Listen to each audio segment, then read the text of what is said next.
Friends, can you believe that just when you thought everything was calm and the market was still operating as usual, a major storm actually arrived? I'm not trying to be alarmist. Have you noticed that all the financial news lately has been talking about the same thing? The Federal Reserve is cutting interest rates again. But this time it's different. Usually, at this time of year, the market would be quiet and boring. Reporters would chat in a cafe near Capitol Hill while traders stared at their screens, occasionally tapping out an order or two. The low volatility made people sleepy. But this time was completely different. Walking into an investment bank's conference room, you could sense the tension. Analysts repeatedly flipped through their dot plots, and fund managers fielded call after call, their voices rapid and urgent. Even the calmest veteran bond traders spoke several octaves higher than usual. Why has the market changed in this way before the interest rate was actually cut? You and I are witnessing one of the most classic examples of expectation-based psychological warfare in history. The Federal Reserve hasn't spoken yet, but capital is unleashing a preemptive surge.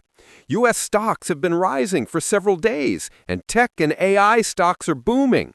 Bond prices are steadily rising, and the two-year Treasury yield has hit a period low. The dollar is weakening, and gold is quietly rising.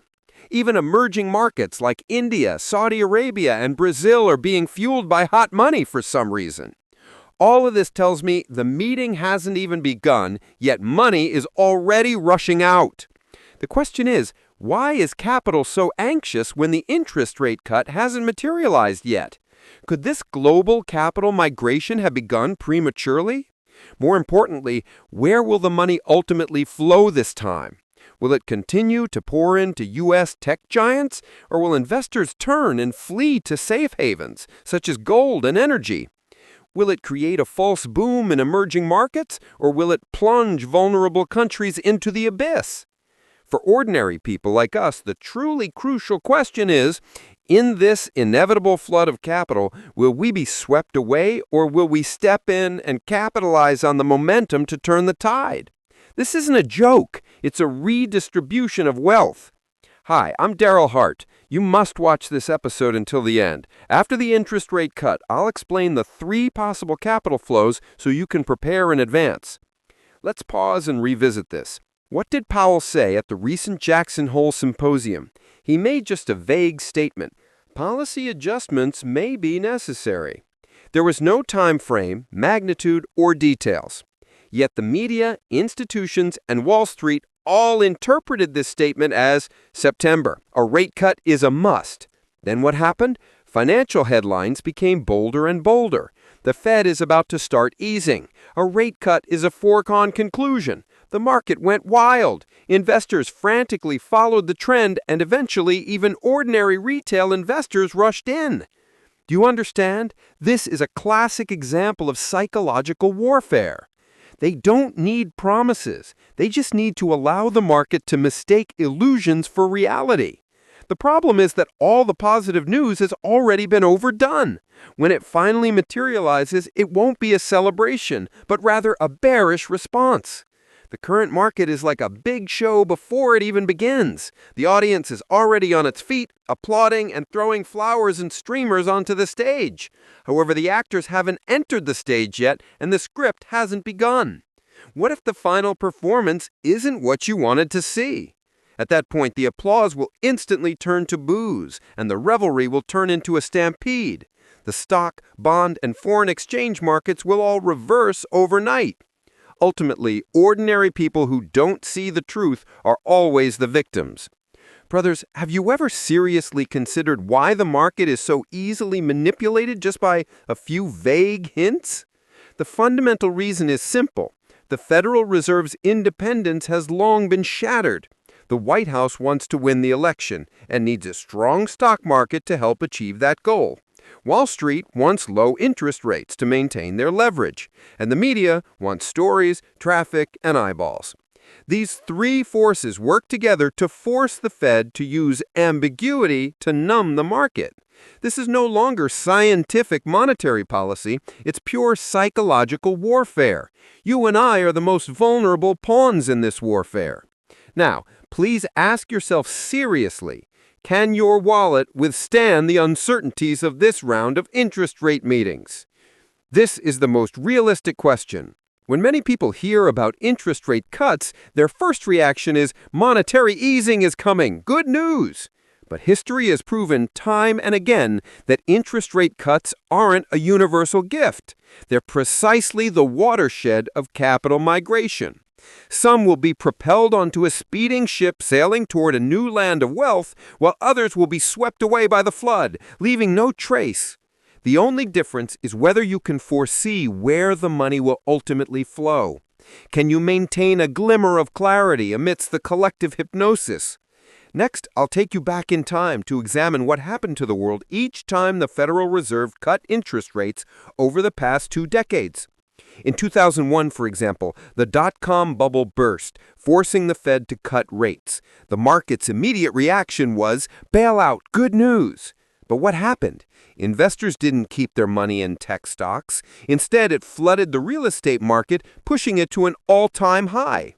Just a few years later, the subprime mortgage crisis erupted, nearly plunging the entire U.S. economy into the abyss.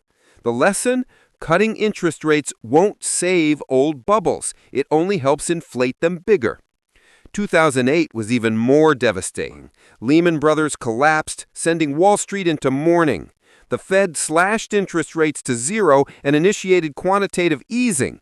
What was the capital's initial reaction? Not risk-taking, but flight. U.S. Treasuries and gold became safe havens. Once the market realized that zero interest rates would persist, however, the flood of liquidity began to find new outlets, tech giants and commodities, for example, and thus began a new bull market. Do you understand this rhythm? Interest rate cuts often occur in 2 phases. The first phase is panic aversion, and the second phase is liquidity frenzy. Focusing only on the first phase will cause you to miss the opportunity, and rushing into the second phase will likely cause you to be caught in the bubble's backlash. The 2013 taper tantrum is a prime example. The Federal Reserve had not yet raised interest rates. They had only hinted at a possible exit from quantitative easing. Capital immediately rushed in, causing emerging market currencies to plunge. The Indian rupee, Indonesian rupiah, and Brazil real all plunged one after another. The logic is simple. As soon as the Fed changes direction, capital immediately reroutes, and the most vulnerable are always the first to be abandoned. In 2019, amid the shadow of the trade war, the Fed cut interest rates once more. Capital split into 2 streams. One rushed into tech and growth stocks to capitalize on low interest rate valuation dividends. The other clung to gold and Bitcoin. But what about emerging markets? There was a brief return of capital, which was quickly drained away by the U.S. dollar. While it seemed like a general rise, it was actually a brutal, diverging reshuffling. The pandemic in 2020 pushed this all to an extreme. Zero interest rates combined with unlimited quantitative easing created a flood of liquidity. The U.S. stock market ushered in an epic bull run, the Nasdaq soaring, Apple and Amazon doubling repeatedly, gold surpassing previous highs, and Bitcoin entering the supercycle. Some people became rich overnight, while others went bankrupt. This is the truest reshuffling of wealth. So, let me summarize. Over the past 2 decades, every confirmed interest rate cut has been like a bombshell dropped on global markets. The outcome is always the same. Capital never stays put. It shifts like the tide, abandoning old bubbles and seeking new vessels. The interest rate cut itself is just a switch. What determines your fate is the path that capital ultimately takes. This scenario will play out again in a few days. You'll either be at the end point of the capital migration or swept away by the tide, losing everything.